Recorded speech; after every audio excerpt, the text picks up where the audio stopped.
Okay. All right. All right. Well, welcome everybody. And sorry we're having some technical difficulties today, but anyway, Becka Watkins is with us, and she is an artist friend of mine that has explored the world of NFTs, which are non-fungible tokens, which whatever that means. I know nothing about them, and Becka has explored that and gained a lot of knowledge in it. And so I invited her to come and do a Zoom meeting with us, because I don't know if you're like me, but I'm getting several of these spam. Well, I think they're spam because they're on Instagram and Facebook, wanting to buy my art as NFTs. And so it's like, well, even if I did want to sell them as NFTs, I don't know what I'm doing. So that's why I invited Becka. And I met Becka about 4 years ago, I believe. We were in a class that was about making your art a sustainable business. And Becca is a fabulous multimedia artist that lives in Boise, Idaho. So anyway, I begged her to come and do this Zoom call. So I'm going to turn it over to Becka, and let's hear about NFTs. Sure. Bonnie, I think we've been in a relationship for almost 6 years now. Oh, is it? Oh yeah, I guess so. It's pre-COVID. We all delete the COVID time and then That's right. Yeah. But when you add that in, so yeah, so my name's Becka Watkins, and yep, I met Bonnie maybe 6 years ago. We were doing an art workshop together, and then I'm a painter. So these are my windows. You couldn't see me before. I have many unfinished paintings laying around, so I was able to put this one up against my window. But I'm not an expert on NFTs. I just had an experience with them and in that world. I don't necessarily study them, but I'm an artist, a 2D artist, painter that got on the NFT wagon when they were really hyped up, and then was able to sell my art as NFTs. And so Bonnie invited me to talk, and I understand a lot of people these days are getting those messages about being the proposal of selling your art as NFTs, right? You can make money. And so it was in 2022 was the big NFT boom. And so I guess I'll start with what are NFTs. And just the definition itself can kind of tell you they're non-fungible tokens. And so the word fungible is like a commodity or a product that's interchangeable with something else. So for instance, cash. $1 is worth $1. You can take $1 and exchange it for another, and it's an even exchange, right? And so non-fungible is the idea that something's it's completely original. It's not interchangeable with anything else. It's like its most uniqueness. And so it's not interchangeable. It's unique among itself. So you can think of it like a photo of your art, right? There's only one in existence. And a token is, if you know what a token is, like something that can be exchanged. I had written a voucher. So I also got the definition, even though I kind of know what they are, but something that can be exchanged for goods or services. That's the idea of a token. But it's kind of interesting to look at the definitions as they are, because it kind of goes into how they've been used. So in 2022, I got into cryptocurrency, and then I discovered the world of NFTs. And I discovered that world through Twitter, which is now X. In 2022, the hype of NFTs got really, really big. Everybody was like, what are these things? These are amazing. And I'm sure you heard the rumors about if you're an artist, you can sell your art as NFTs, and just heard that people were making a lot of money. So I came into the world when things just started. So there was a lot of hype, and people really didn't know what they were. I didn't really know what they were. And I got into these things called communities, and I got into them through Twitter. So I started a Twitter account. And on Twitter, which is now X, there's these things called spaces. I don't know if anybody's heard of spaces, but they're even when you sign on to Twitter, keep calling it Twitter X, you'll see on the top on the new downloaded platform, it says spaces, and they're actually like talk rooms. They're audio talk rooms. So you'll click on them and there'll be like 20 people or 2,000 people in a room, just like Zoom, but there's no faces. So you meet people, you talk. I think it's only like 20 people can talk at a time. And I started just having conversations with people in these, like, basically think of them as like chat rooms. And I started doing it with NFTs. So I started to learn what they were. And a lot of people were creating projects. And in the beginning, I was just trying to understand, like, what the hell are they? Kind of what everybody hears, wondering what they were. And so I got to know there was all these different projects, and I got to know all these different projects. And I, of course, had my own art, and I had dabbled a little bit in digital art. And so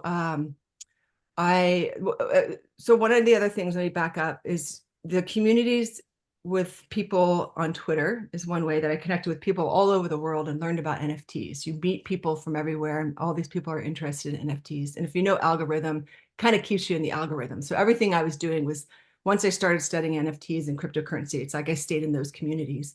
The other platform that we used to get connected was Discord. I don't know if anybody's heard of Discord, but imagine like a platform where you can text everybody you know. So it's like, if you create a project and you have all these followers, you can invite all those followers to a channel.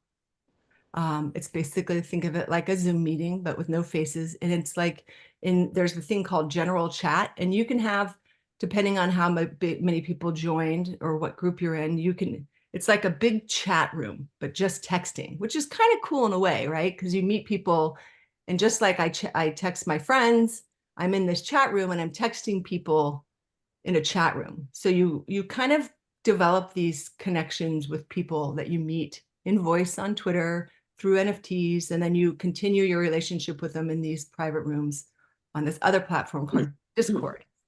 And I don't want to get you too confused, but I think what I'm trying to explain is that one of the things I found about NFTs was it was a community. So it was a conglomeration of people who are mutually interested in NFTs, either purchasing or selling them, because everybody's excited because we're like, what is this? This is the new world, and this is where technology is going. And so I found a whole community of people from all over the world, which was really interesting. From everybody from China to South Africa, I was making these things that I considered friends, like online friends. So it was a really, really fast moving place in 2022. And I got connected with a couple other projects, which is what I mean by projects is somebody who creates a project and they are going to sell images as a project. So what I did was I had taken my art and I created, I think it was 300 NFTs, and because non-fungible means it's not interchangeable. So each one had to have some uniqueness to it. So when you think about it, an NFT, think of it like it's just a digital asset. So if you've ever, you paint and you take a picture of your art, that's a digital asset. That picture is a digital asset. You have it digitally stored on your computer. And maybe you've heard of people who sell their images. I think there's some platforms where you can sell images. I don't know if Bonnie, if you have an example, like even like Photoshop. I think sometimes you can buy images, right? And Photoshop might have bought those from artists or photographers. So think Yes, of, so is that like Fine Art America or somebody that you could put an image on and then people can buy a canvas print of it, or they can buy whatever, put it on a yeah, blanket. kind of. But imagine if someone says to you, like, I don't want to buy your actual art. I just want to buy an image of your art, right? Mm. I want to buy the image of your art, kind of like the rights of your art, so that I want to print it, or I want to own it, or I want to use it on my social media. It's like if you're going to release a book you need to buy that image from an artist, right? Or Right. photographer. So NFTs are digital assets.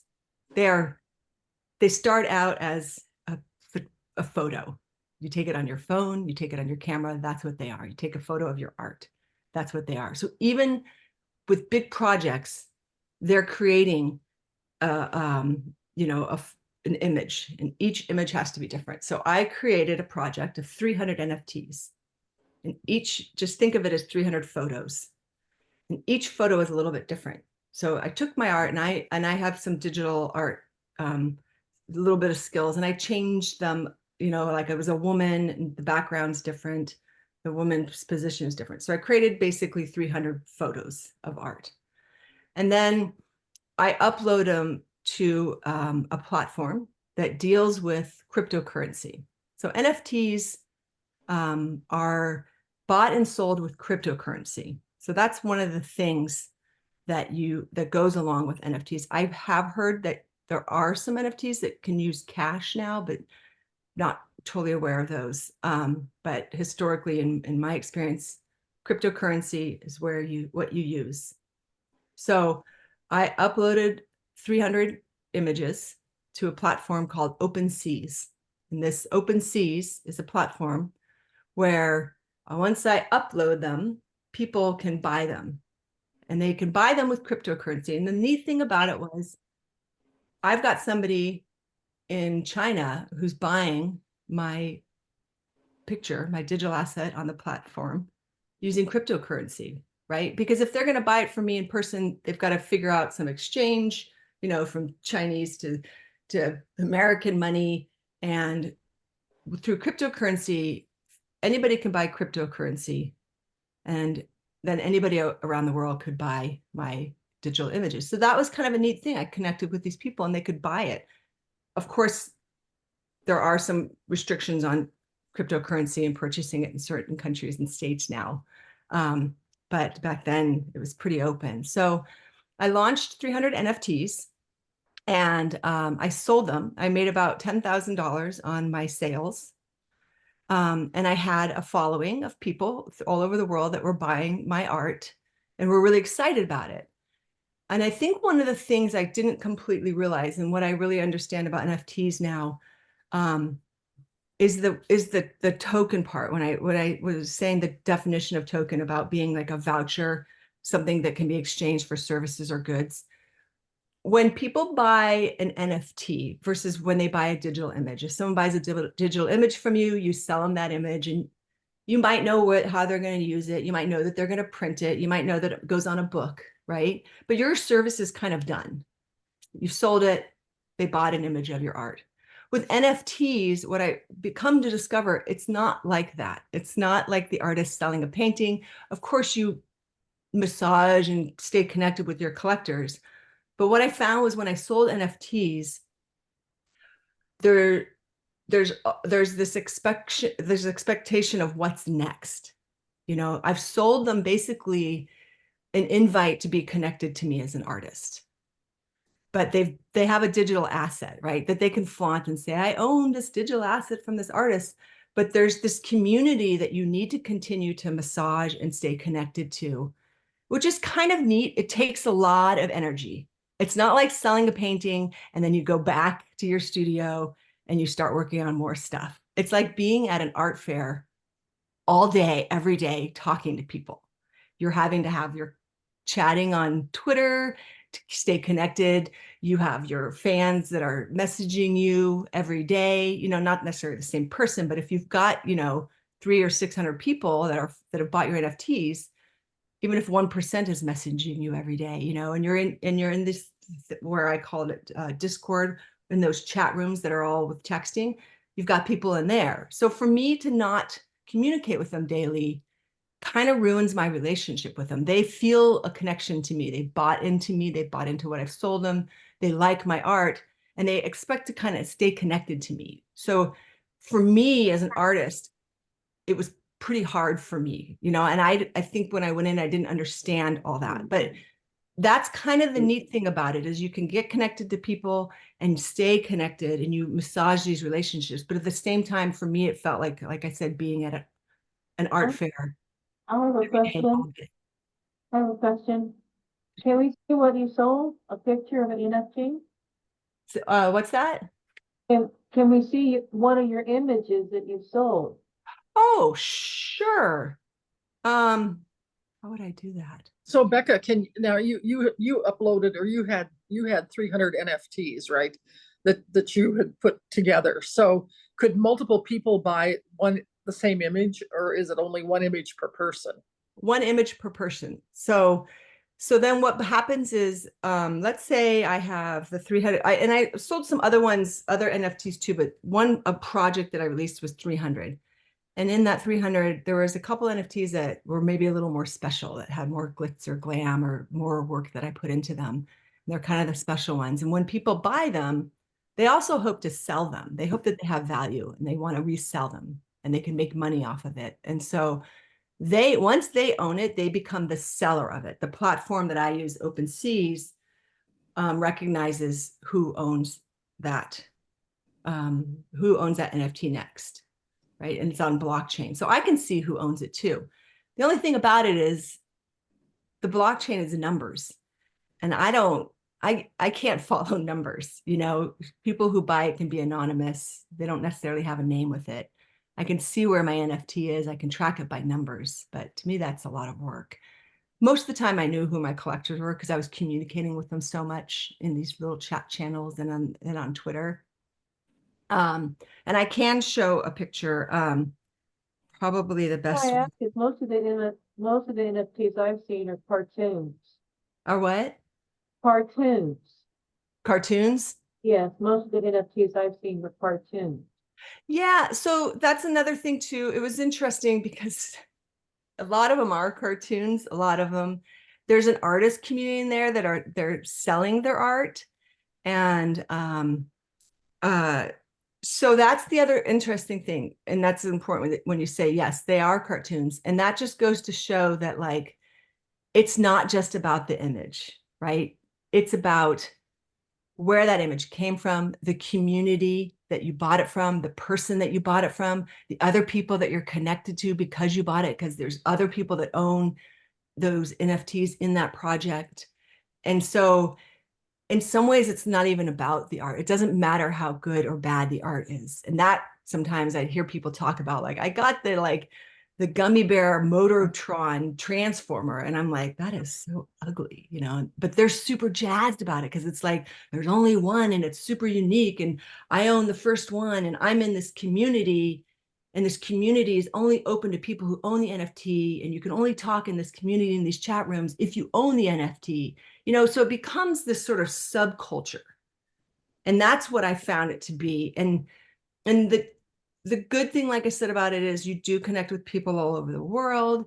And it's really neat that you can do that. And then the bad thing about it is there are no faces to your collectors. So are they scammers? Are they genuine people? Are they bad people?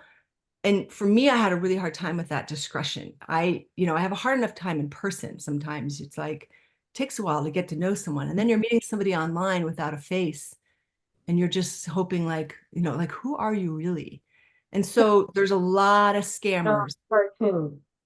What's that? Your images were not cartoons. What are?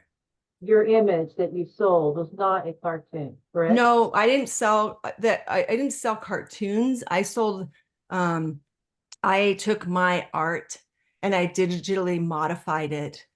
I used Photoshop and I created different images. I'm curious to see what you sold. I don't know how I would show the link on here.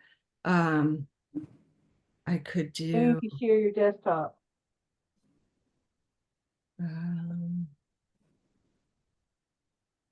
Okay. If you go to screen share, maybe. I think I've got to pull it up first here.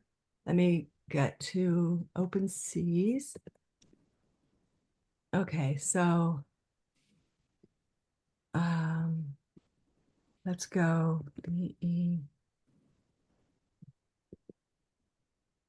Beck's art. Let me just find myself. It's been a while. Beyond Beck's art. Oh, let's go. Rainbow. Okay. Becca, can I ask a question while you're searching? Yeah. Yeah, so Karen is asking, did you feel that the trade-off between the profits you made and the attention you had to pay for your NFT buyers was enough? So say me that again. I'm not good at doing two things at once. Oh, no, I'll let you finish. Okay, I can't remember the name of my my one, but I did find one link because I've sold a couple of Beyond Bexar. Let's go right here. Okay, I did find, oh, this will be a good example. Okay, so you said go to my share page. Screen share, I think you can get there. Okay, so Or share content, maybe. share screen.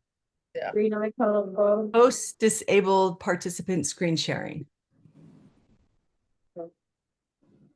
Okay, let me try to fix that right now. Okay, and then Bonnie, what did you ask me?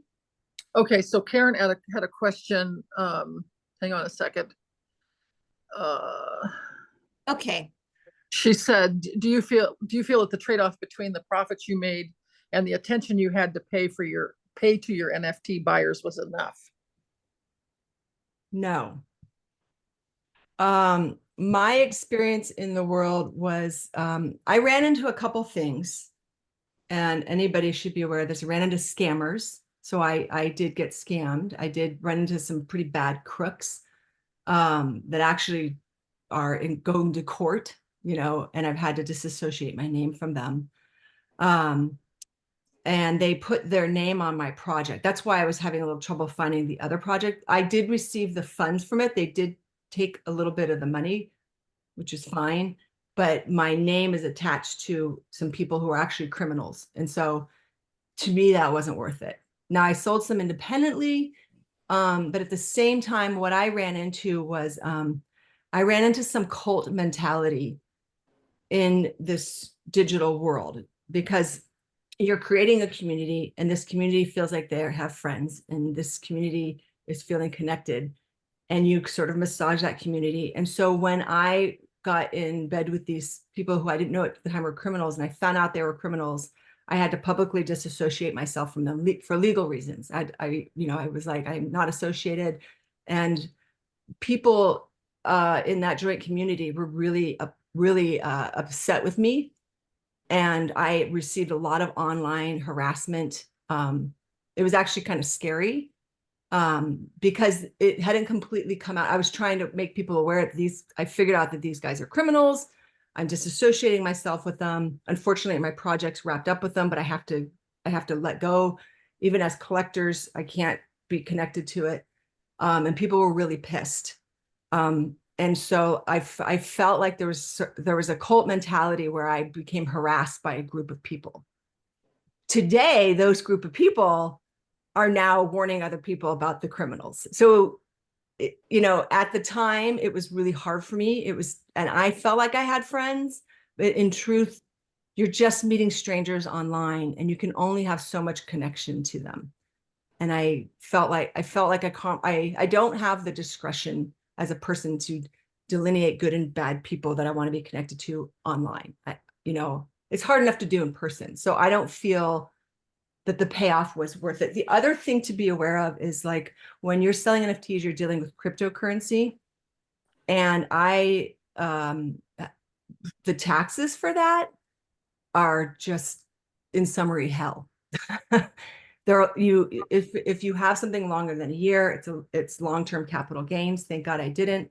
You still need to track your income.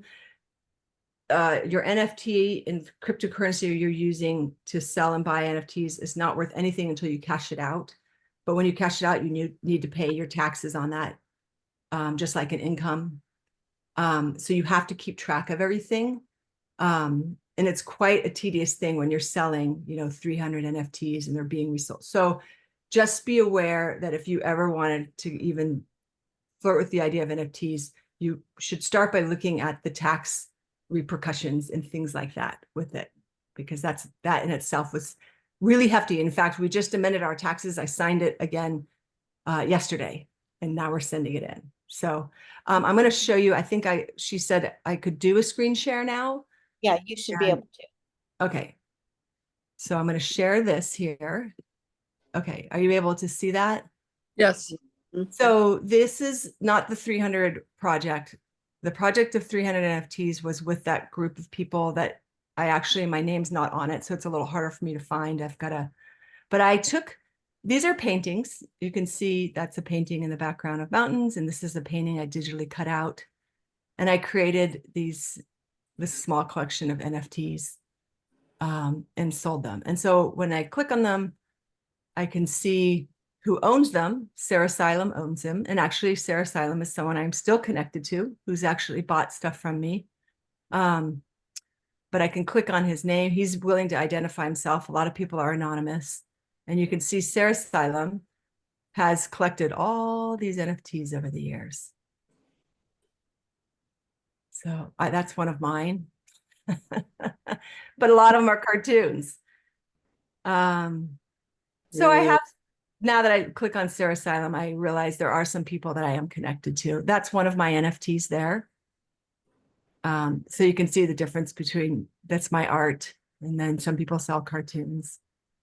So not everybody's bad, just like in the world, there are some people that I've stayed connected to. They were criminals. What made them a criminal? Buying an NFT. So they, how do I stop sharing? Do I stop sharing? Stop share. Yeah. And Yeah, stop sharing. You're back. okay. Except I'm just looking at myself. Okay. How are they criminals? Like specifically the person that I was connected to? Is that the? Liam, I don't understand what's criminal. What could be criminal? So the people that my experience was I was connected. I don't understand everything. Like you have to write contracts to download things as NFTs on these platforms. You have to write this digital contract. I don't have all these skills. So I had to ask other people for help. And in doing that, the people that I did it were corrupt in the sense that they were lying to their community. They were releasing NFTs with promises. They actually ran a hedge fund, and they were stealing money from the hedge fund, and they were investing it and money laundering the money from the hedge fund through NFTs. And then my name and my project was connected to them stealing from the hedge fund. So it went outside of NFTs. Okay. So you have people in there that are laundering money, who are trying to build communities, and then they completely abandon the communities. So like I said, these are people that you connect with. And then so people would do that. They'd understand the game. They'd be like, hey, we're doing this. And everybody, you're going to get a free sweatshirt, everybody who buys an NFT, or you're going to get the next collection at a discount or for free. And then all of a sudden the project would just close down and they're gone. And you've just bought this asset with it. And then the community and all the people that you met that were your friends, even outside of the project leaders, that chat room's been shut down. And you've just lost everything that you invested in. And people are investing in the creators. What you're going to bring next? What do you have? What's your NFT mean? What's your NFT for me next? And so that's the criminal. It's not just criminal, but it's also bad person, right? So I guess it's both. And I just, it's not how I function. Sounds like a nightmare. It was tough. It's also tough because I definitely learned a lot of boundaries. I think I lacked a lot of boundaries. I kind of come from the like, everybody's good, everybody's nice, everybody's kind. And I just thought that that's how things would just work out, just be positive. And it's like until you get out in Boise where I live, I mean, it's a really good place. People are really kind. So I'm also in that shelter community. Mm-hmm. And once you go out in the world and you start walking in places that are dangerous, which is online world, you realize there really are bad people, and I had to experience it, and I didn't have the proper boundaries when it came to that. I would do it much differently, but to be honest, I wouldn't do it again. So Becca, there was somebody asked the question, Was the OpenSea drop curated on the platform? What do you mean by curated? Like so Well, Vivian, can anybody do it? Or because I heard that some platforms don't want just any artist, like they curate their selection to put in a drop. Okay, so it ensures more quality of the work. Well, yes and yes, there are. It's just like in art world, yes, there's some people curate them. I mean, some people need help because you have to do the contract. So if, like, for instance, OpenSeas, I know they're talking about changing things. I don't know that they did. I don't think they did. I can look. So there are some platforms where you as an artist can go in and you can take your digital asset. You've got your photograph as a PNG or a JPEG, and you go to the platform like OpenSeas, and then you fill out the information about what the NFT is, and you download your JPEG onto OpenSeas, and it turns into an NFT. You have to pay a fee for that on OpenSeas. They're not necessarily criminal. It's just using their platform. And then you've got to go and find your customers on who to sell it to. And you really just download one at a time. And that's how you as an artist could do it on your own. If you wanted to do a drop, and a drop means that you are, and I did some individual ones like on OpenSeas. The ones that you saw are some ones that I uploaded on my own and did independently. I did the drop, and the drop is the one where I took 300 NFTs and I had a contract, and we created like a funnel. People would go to a website and they would click to buy, and then that NFT would drop into their account. Like you saw Sarah Silem's, that's like his page. It would drop into his page, but ultimately everything would, as it sold, would accumulate on my page that you had saw in the beginning. Like all that, they were all my NFTs. In order to do that, you have to hire, unless you figure out on your own, somebody who's going to develop that contract for you, right? And so a drop is just basically saying, like, I'm dropping 300 NFTs today, and when they're sold, they're sold. And this is the link, and you click on the link and you can buy them, and when they're gone, right? Versus me uploading them one at a time, and you can see them ahead of time and be like, oh, I think I want that one or that one. The drop, generally, you don't know what you're going to get. And that's part of the excitement. People are like, ooh, what am I going to get? Oh, I'll buy 6. No, I'll buy 3. Oh, I want the best. So it becomes this sort of hot gamble, excitement to buy these NFTs. And They just own them. They don't hang them up. They don't hang a picture on their wall. I guess what I'm having a hard to understand, they just own a JPEG.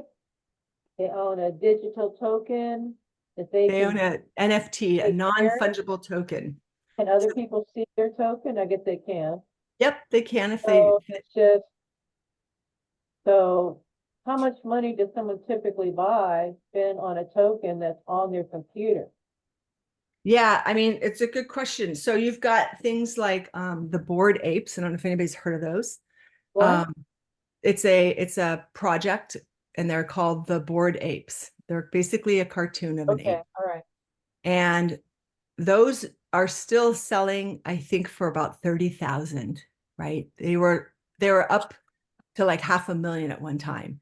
And these people don't know what they could do with $30,000. I mean, well, right. buy an So there was this talk in 2022 about NFTs in the future. People were very excited about them.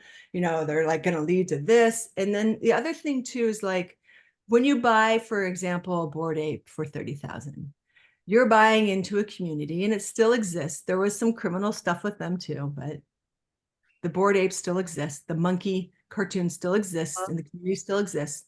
When you buy one of those, you go into these private chat rooms, and you're connecting with other people who have bought a Bored Ape for 30,000, 500,000, and you're getting connected to, some people call them business connections, right? So if you want to, you get open to like an elite community of people. Are they criminals? Maybe. Are they stars? Maybe. They the reason that they became so big was, one of the reasons was there were some movies. I think Paris Hilton bought one. I think there was some other, Eminem, that singer, bought, but it turned out they were actually being paid to promote them. You know, they got them. And so it was criminal, right? And so they got caught doing that. But the community still exists, and people are still, there still is a community of people, and we call it Web3, that are still into NFTs. And so an example is, I have a friend, Joe Ryan, who's a musician out of Chicago, and he was there in 2022 selling his music NFTs. And he has a whole group of people who've bought his music NFTs. And he still does spaces on Twitter. He still has a following. He's not quitting his job anytime soon, you know, his day job. But when he has shows, some of the people that he's met have come to his shows, and he offers them the free entrance to his shows. I offered some of my collectors, some people got some free sweatshirts, like I had a raffle for that. And then some people got some free art, or I would design another piece of art for them, and then they would buy the in real life piece from me, you know. So it was a way for me to continue and do, you know, but I've completely moved out of that world. I don't have the bandwidth to, and I just keep going back to massaging collectors, you know.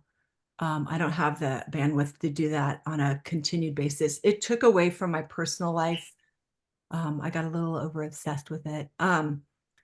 And I just don't, like I said, have the discretion to figure out who's a good person, who's a bad person, who's a scammer, who's not. And, you know, but like I said, my friend is still able to stay connected to people and meet people in real life, you know. I get invited back. He said to me, "Oh, you should come back in and put your toes back in." And it's like, you know, I just don't have the taxes alone were hell. It's like So, an all reality.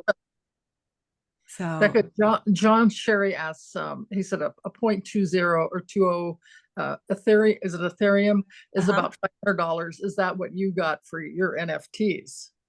no, at the time when I sold my NFTs, I think Ethereum was at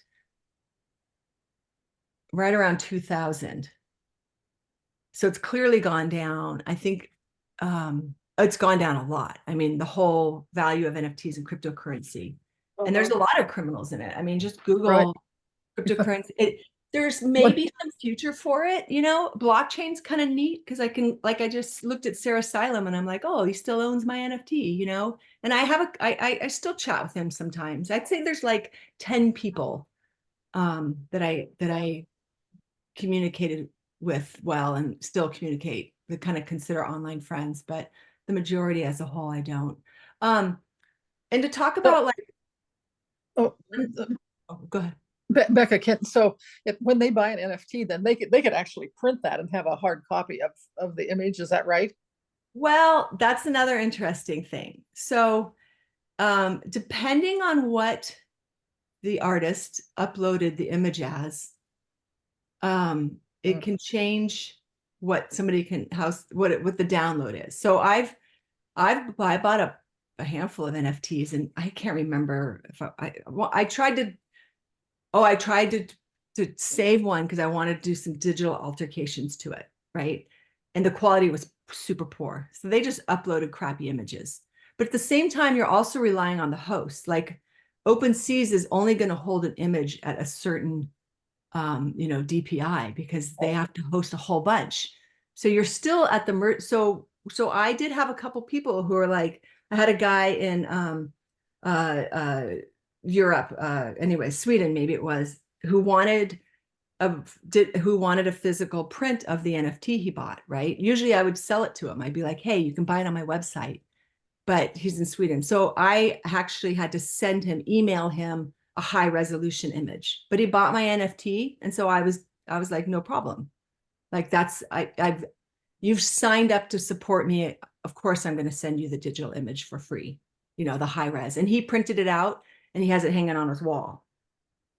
So the answer is not necessarily no. And that's like and interesting because you'd think someone would buy an NFT, it'd be in high res, you know, they can do anything with it. And that's not the case. Right. That's not the So case. John asked another question. He says, I'm assuming this is the criminals, aren't they always on OpenSea even if a bad chat room closes down? Yeah. So once an NFT is sold on the Ethereum blockchain, you should be able to find it on OpenSeas. It's stored on the Ethereum blockchain, and that's Ethereum is a type of cryptocurrency. You know, there's Ethereum, there's a what's the big one? Why am I'm skipping? Someone here knows. Bitcoin. There's Bitcoin. That's another cryptocurrency. So if you bought an NFT on Bitcoin, that NFT would be stored on a different blockchain. Blockchains, there's like Ethereum, and a blockchain is just basically, think of it like Lincoln Logs. You know, it stores information. You bought the NFT here, it's always here.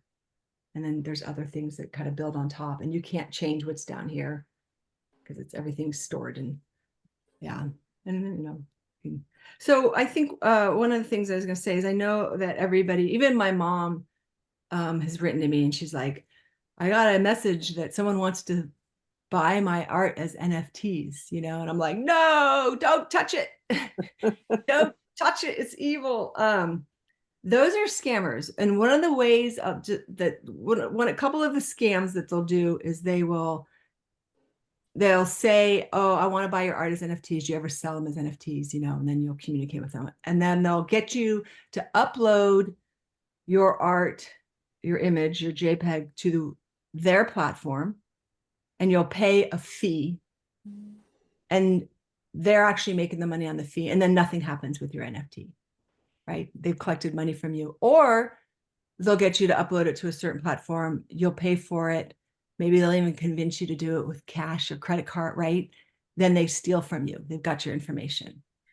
Or they direct you on like, oh, well, here's how you do it. I can direct you on how to do it. You go to this and, you know, and they seem super friendly and you do it. And then they're like, hey, I need your passcode, you know, and that's how we transfer. And that's not the truth. They end up stealing information from you. You have to buy cryptocurrency in order to do it. They get into your account and they steal your cryptocurrency, which is actually stealing your cash because you had to buy it. So there's just, they're like little spiderweb ways of figuring out how to scam you. If you ever wanted to deal with those people and had any thought that maybe they were legit, you could say to them, oh, great. You want to buy my NFT? Here's the link. And you send them the OpenSeas link, right? And you're like, go ahead and purchase it. Great. And then if they're like, oh, I couldn't do it. I need this, you to click on this or this, and this isn't, just be like, nope. You know, like you can buy it. Done. That's it. Great.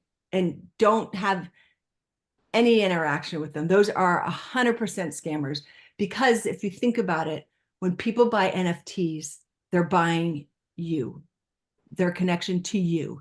They're buying something that's connected to you. And they're not just, most people are aware that just the digital asset alone means nothing, right? So they're scamming you. They're scamming you, you know, you haven't developed a relationship with them. Yeah. So, or they're trying to steal your art or whatever it is. So I delete and block every single one of those messages. I would not interact with them at all. No one, yeah, I wouldn't touch it. Don't touch anything. Don't touch anything. Even if a friend sends you a link, don't touch it. Seriously, because people get their accounts hacked all the time. Yep. Yeah, so that's a little side note, but gosh, I think, you know, in summary, it's difficult. It was such a long journey and experience, and there's so many little interwebbing things to it. But if you have more questions, you know, I don't want to go on forever, but Oh, I think you've answered a ton of mine. Yeah. Yeah, I think Becca, that was really informative, and it's just like, you know, you can get sucked into things that just sap all your time, and then you're not ending up having time to create art in the real world. yeah. You know? Well, and you have, you know, online people who want access to you all the time, you know, like I said, I equate it well to being like at a constant art show where you're constantly talking. I mean, I do one day of an art show and I'm totally exhausted. You know, it's like, imagine every day you really got to sign in and stay connected to people. You know, maybe I could have kept selling them, but my husband's pretty smart when it comes to money and numbers. And he was like, this cryptocurrency stuff's going to crash. This is ridiculous. You know, stop. And I listened, thank goodness. And here we are today where I was saying I was selling at 2000, right? And it's like 500. The value of Ethereum now is 500. And he was like, you're cashing out. You are cashing out today. I was like, no, it's going to go up. It's going to go up. We got to save, you know, like wait till it's 4,000, then I'll cash out to US dollar. And he's like, no. And so after a heated love argument, I cashed out respectfully, and he was totally right. Totally right. I praise him. Yeah. So I make sure he knows he was totally right, because it's 500 now. If I had cashed out now, I mean, I would have lost, you know, $1,500 per NFT. Yeah, absolutely. You know, but at the same time, so what I could see now, and sometimes I'm like, ooh, would I wouldn't sell NFTs again. But there are some places like Twitter and, you know, which is X now, that have those communities. And there is Discord where you can talk with people. And you could put your art career into that, you know, as an artist, just like you're doing on Instagram, you know, and talk about your art and sell art from your website and have collectors and things like that. But I could see maybe doing some of that, but I wouldn't want to do it through NFTs again. No. But the neat part was that I connected with people all over the world. That's what I thought was really cool, you know. Yeah. Wow. So you know, anybody's really interested in doing one. I mean, I don't want to pee on the parade if you're super excited about them, but I mean, I would help you where I can. Just so I already don't have enough time to even do paintings I want to try to do, yeah. because I'm booked up 2 to 3 months doing person's pet portraits. And Yeah. so I'm kind of stuck, you know. But I do Yeah. have people that are, you know, definitely recurring. I've one lady, I've gone out and taken pictures of her dogs or horse, and she's always, you know, hiring me basically to do something. So I've got a couple of followers just in my little town, you know, where I live. So, and I just fell into that because I've only been doing pastels and pets for 2.5 years. So Yeah, and I think as artists, I mean, I know I enjoy painting. When I do my art, it just, maybe like most of you, like you just go into another world. It's like I need to do art or I will go crazy. And so I didn't really paint that whole year. I don't think I painted at all. You know, I did digital art, but it's a different feeling. It's not that tangible, you know, and I was really down the rabbit hole when it came to NFTs. And I mean, I dove headfirst, and I was big time. I was like, this is the new thing. I mean, I was sold, but you know, reality is here, and thank God for that. So I'm painting again. You know, I feel like I lost some skills, but you know, you don't practice it, you kind of, you know, kind of goes dormant. So I'm kind of coming back around, and yeah, it's been good. So but I think like any social media platform, there's a way to connect. You know, if you take anything, you can think about like, you can use Twitter X to do a chat like this, and you might find a whole nother community of artists. Your algorithm's probably not going to take you to NFT collectors, right? Because it's not until you start searching and connecting with those people, and then Twitter kind of shoves you in that way. Like I can't get away from it on Twitter. I've completely abandoned my Twitter because all it does is feed me NFT crap and cryptocurrency, and I'm so done. But as an artist, you could do a talk like this in a community room. And, you know, the only people that are allowed to talk in those rooms are whatever the host allows. and you can have 20 people, 2 people, 2,000 people, in the world. Everybody on Twitter can see those, who are following that art algorithm will end up seeing your community room and maybe coming in. So there's some things I learned about being online and things like that. I think that are kind of neat. I haven't totally used them outside of NFTs yet, but there's some stuff out there in online technology where you could advance your art careers and connect with people, by using those platforms. Yeah, absolutely. Well, Becca, thank you for giving us some of your time and sharing your knowledge of the NFT world. I think it's been valuable, and My experience. I think you answered everybody's questions. So I thank you for that. Just as a little side note, I had gotten this book. It was recommended, and it's called How to Become a Famous Artist and Still Paint Pictures. So there's some great humor in this, as well as some good facts, and it's an entertaining read. I'm about halfway through it. But anyway, just a side note for everybody. So I thank everybody for coming on and listening to this. And we have our next We Talk Art, I believe, is in February. I don't remember the day. I think I want to say, oh gosh, I don't want to say the wrong date. Hang on. And it's with Tom Christopher. So that should be a very fun and interesting visit with him.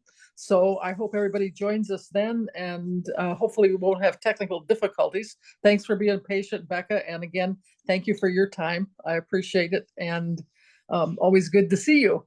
Yeah, you too. As well as everybody else. So thanks for coming in on the We Talk Art. Yeah. Thanks for the invite. Have a great, Thanks, have a Becca. great. All right, you're welcome. Bye. Thanks. Bye-bye. Thanks. It was really interesting. Good. I'm glad you liked it. And so it was really nice to hear what you had to say. Thank you. Oh, good. We got some answers to what the hell are they? Yeah, exactly. All right, y'all. Take care. All right, take care. Bye-bye. Sign off. There we go.